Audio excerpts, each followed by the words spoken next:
In today's part 1 of the video series Drywall Repair and Skim Coat After Mirror Removal, I'm going to show you how to get that black mastic glue off your wall, and also if you torn or ripped the brown drywall paper, you're going to need to seal that with a special primer sealer. I'll show you exactly how to do that and more. Alright, so here's the wall where the floor to ceiling mirrors had been removed by the homeowner and his nephew. They also removed some wallpaper, but that's another video. So I started out using my 6-inch drywall knife to scrape, which really wasn't doing much.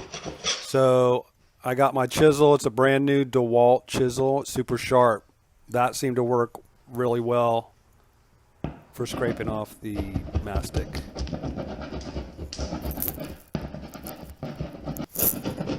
Just got to hit it from different angles, and it seems to come off pretty easy.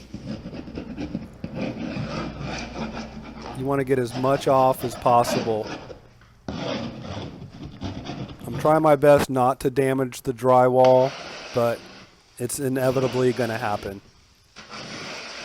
There's some flaking paint I'm also scraping off. It's a tedious job, but it's probably better than rehanging all the drywall. So I'm going to finish this up and then show you the primer sealer I'm going to use. I'm going to be using the Gardz Problem Surface Sealer. So Gardz is made by Zinsser.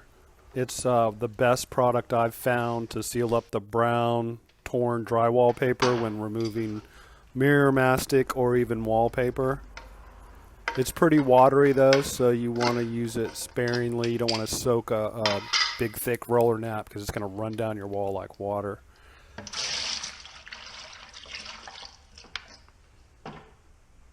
I'm just using a small whizzy roller, also known as a cigar roller. So I'm basically just going over all the spots with the Gardz.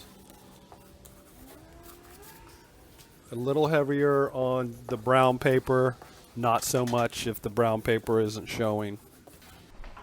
Alright, the Gardz is applied. All I have to do is let that dry before I do some mud work. In part 2, I'll show you how to do the first coat of all-purpose joint compound over all the mirror mastic and over all the brown paper. I'll also show you a spot where it bubbled up on me and I have to deal with that. Subscribe for part 2 and more drywall and skim coating tips. Thanks for watching.